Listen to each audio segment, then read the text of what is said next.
Okay, so hey guys, welcome back to another Access 72 video, and in today's video I'm back with another intro, and I'm here with Paul Muffin. Paul, how are we doing, man? Yeah, I'm good, man. How you doing? I'm very Having good, me? and it is a pleasure to have you on the channel, and so we'll just get straight into it. So, am I right in saying you're a 27-year-old middleweight who's 3-0? Yep, that's it.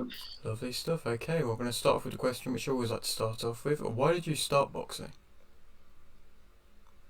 I started it for self-defense, to be honest. I remember we got drunk, we were in a pub, and we had like a massive pub brawl. Right. As soon as we got outside, like the alcohol sort of hit us and that, we were walking back, and this other group of people end up having some problem with us for some reason. He started shouting out to some guy in some house as we were walking down this road. Right. He come out with poles and everything. Wow. And I was just like, oh, you know what? I need to actually know how to defend myself a bit better. So we just started off like that, and then kind of got a liking for it and got good at it and just stuck to it, really. Yeah, that's mad. But I suppose it's for anybody who maybe is coming from somewhat of a rough area, or even just in general, just wants to learn that self-defense, would you recommend something like boxing for that? Oh, definitely. Like, just give me that bit of extra confidence in myself that I know that I can look after myself. Had anything go wrong, doesn't matter where I am, sort of thing. Yeah, yeah, of And the course. fitness as well. You can do what you need to do and get away from the situation. So yeah, it's a good one. Yeah, that's brilliant, mate. And so, do you remember what happened in your first amateur fight? I lost my first amateur fight. Okay. I lost it bad as well. Big old geezer. It was his second fight, and I went down to Slough to have it. And oh my days! First round went a lot in it. Second round he started sticking it on me, and third round he put 2 counts on me, and I was literally saved by the bell. Like he started charging at me, Wow. and I'm like, I hadn't even put my hands back up yet, and then went ding ding ding, and he was right in front of me, and I was like, That's mad, bro. So, what if that was the big guy? What kind of weight division were you starting off fighting at there? no, it was lighter than what I am now. I was 69. It was because the weights in the amateurs have changed. I was 69 kilo at that point. Okay, okay. I think that was welter. Yeah, something like that. And so, how old were you when you did first start? I started at 18. Okay, yeah, definitely a good age to start. And so, what would you say was your biggest achievement from the amateurs? Probably how I won Harringate, and I won against the Dean Walsh. He's number 1 in Ireland at the moment. He meant to be in the Rio Olympics, I think it was, or something like that. And yeah, he ended up coming over, and I thought, oh, I got it stacked against me because I'd got silver in the Harringate once previously. So I wanted to get that, and I knew my brother had won, and there was another lad there, and we were pretty confident he was going to win. So I was like, I didn't want to be the only one not to win. So yeah, to get that win was massive for me. Yeah, of course. No, that's a very prestigious tournament. Of course, just recently ended this year's one, and I mean now it's all over DAZN. It's got coverage, and it's a big thing. It Yeah, was yeah, at it's really, it really was big at now. the Yeah. Alexander Palace. And what was it like when you were doing it? Maybe was it a little bit less big? What was the whole kind of scenario like? Well, no, it was massive. I mean, they had that festival outside, the food and like different food and drink festival outside. You go in, loads of professional boxers would go there. I met Bradley Skeet there and a few others like I see there. And you've got 5 rings. Yeah, it's massive. It's a big tournament, and like it's because I've boxed in the Eindhoven one as well.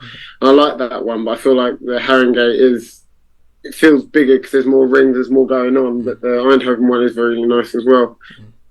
Yeah, of course. And I suppose boxing in something like that does kind of be well going into the pros for these kind of big nights that I'm sure you're going to be wanting to have, that maybe be able to kind of know the pressure and know the big events.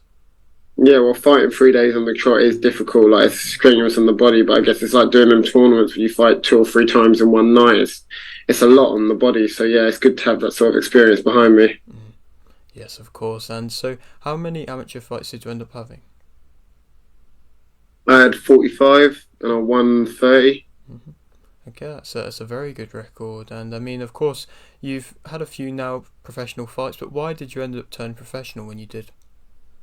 I thought I've been doing it since I was 18. I thought if I don't try and make some money out of it and see how it goes, I feel like I'm good enough to make some money and get somewhere with it. I thought it'd be silly not to, just to leave it as a hobby sort of thing. Mm. Like, I'm completely like I love boxing, so I thought I might as well try and do what I like, what I love. Mm. Yeah, of course, and I mean, like I've said, you're doing very well so far, and you just recently had a victory last weekend, so congratulations first of all. And so, which fight out of these three would you say you've performed your best in?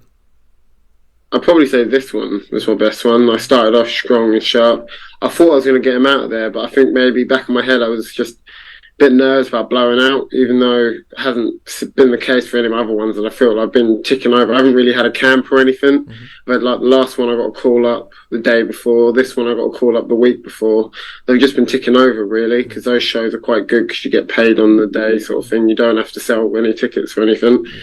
So, but yeah, I was just worried about blowing out a bit, but I felt like I performed. I started fast, started strong. I kept the distance, and he was trying to sit on my chest the whole time, but I just outboxed him lovely. Yes, indeed. And so, would you say that with every fight you are constantly improving? Oh, definitely, 1,000%. Being down Peacocks has made a massive difference. Yeah, I was just going to touch upon that gym. It is a prestigious gym, and so I suppose fighting out of it, having the sparring options that you must have there. What is it? Yeah. What is it like being around there? I mean, when you're around, I've said it before, you're around good people and like greatness, basically, like a lot of good high end athletes. You just want to push on, you want to work harder, you want to be there with them so you can improve and go up the scales. Like sparring Bentley is great, spar like even like Sam King, you got Mo down there, like all of the lads that go down there, and then you get good sparring in like the Fell brothers and things like that, and different lads from different gyms all come to that gym. So on a Friday or on a Wednesday when you go down there sparring, the gym's packed and just talent everywhere, sort of thing. No, that's amazing, mate. And so, I mean, you've just fought on a TM14. I don't know if it's TM14, TM14, whatever. Their promotion show. And so, what is it like working with them? Yeah, they're good. Like I'm hoping to get onto one of their bigger shows at Bethnal Green at the York Hall in maybe September, maybe October show. Mm-hmm. So, but I do have boxed on two of these Peacock TM14 shows now, and yeah, no, they're good. He looks after you, and like he has a good relationship with all of us that he works with. So yeah, it's not bad at all. Mm. It's good to hear, and I suppose you've kind of answered that there. Is that the next date you're looking to get out for about September time? Yeah, September. Like I said, I'm away at the moment. I've got a festival to go to, and then that's like my downtime, and then I'm just going to get back to it pretty much. Mm-hmm. Good to hear, mate. It's good to hear that you're having this good time, enjoying the sun, enjoying the festivals going on. And so, I suppose when you are training very hard, you said you've not really been in too many camps, but I'm sure you're still going to have these days where maybe you don't really want to train too much. What would you say Yeah. is your main motivation? I don't like the word motivation, or not that I don't like the word. That's not. It's consistency. Mm-hmm. It's you have motivation that fleets that disappears after a while, but it's just staying consistent. And the thing that does that is I don't want to think what if. Mm-hmm. I did it a lot in the amateurs. Like I thought, oh, if I done this, I did that. Trained a bit harder. I didn't do this. I don't want to have that on my conscience. I'd rather just stay consistent and do what I know I need to do. And then if I lose, I lose. Hopefully I won't, and I'll just keep getting the wins, and that's how it'll go. But I don't want something silly, like a silly like judgment call on a situation to make me think, oh, that's the reason I lost that fight or something like that. I don't want it in the back of my mind. Yeah, of course, no, that's a great mindset, mate. And so, for anybody who's maybe not watched you fight before, what would you say makes yourself interesting as a fighter? Even though I'm tall and long and I should box, I like to have a fight. Mm-hmm. I take one, I want to give you two back, Mm-hmm. and I've got that boxer fighter kind of style. So I'm still like at the moment sort of working on my style again because I was a fighter for a while. I boxed on the back foot for a while, but neither one of them really doing one or the other doesn't work. I need to sort of I'm better when I'm doing both and I switch it up. Mm-hmm. So I'm just like I just like to have a fight. Yeah, yeah. I just like to have a fight, and that's why I'm entertaining because it doesn't matter who I'm up against. I'm going to make it difficult for them. It's never going to be an easy fight.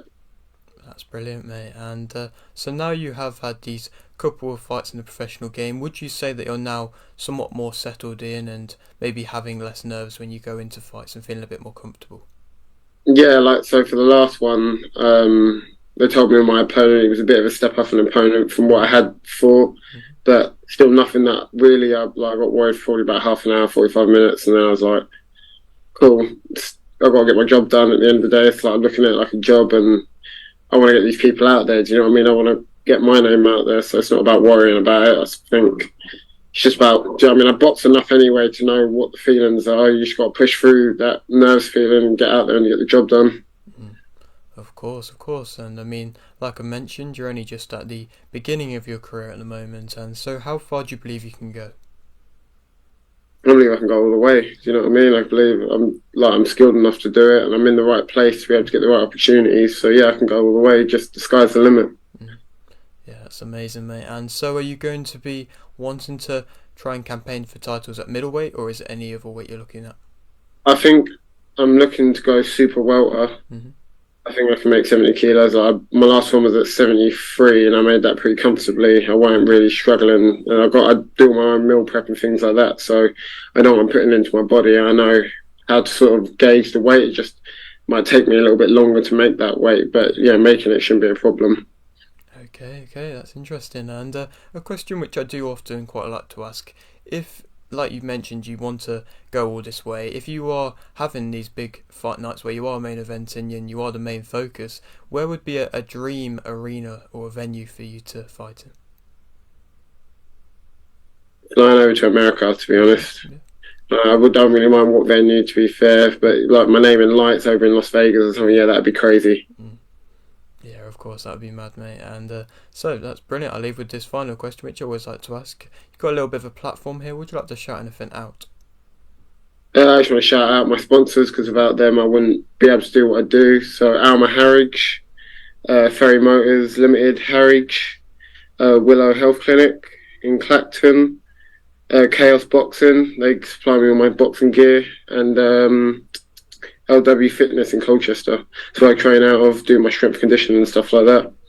Okay, brilliant stuff, mate. Well, thank you very much for doing this. Maybe a little bit further along down the line we can come and have you back on the channel. Yeah, sounds great, man. Thanks for having me. Lovely stuff. And so if you're on the around here, subscribe, please do so. Like the video if you do like the video, and thanks for